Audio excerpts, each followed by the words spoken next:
Всем привет! Причину стука нашел, сейчас покажу. Так, шатун в первом цилиндре. Сейчас, я не знаю, тут не видно, не слышно, наверное. Стучит тут.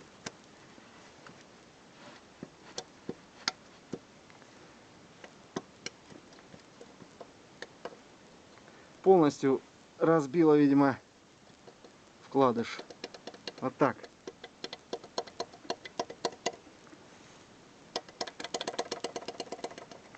Этот стоит на месте, не шатает, вообще не болтается. В втором цилиндре.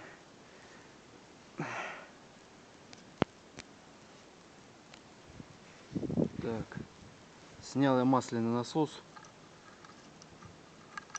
Но в маслоприемнике куски вкладыша. Размолотила его там полностью.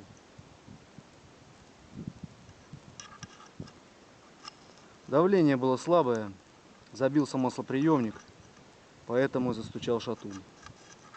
Но коленвал не болтается, и второй шатун тоже не болтается. Что делать, сейчас будем снимать, смотреть. Снимем крышку шатуна, посмотрим. Так, вот что осталось от вкладыша. Размолотила полностью и провернула добавок. Лента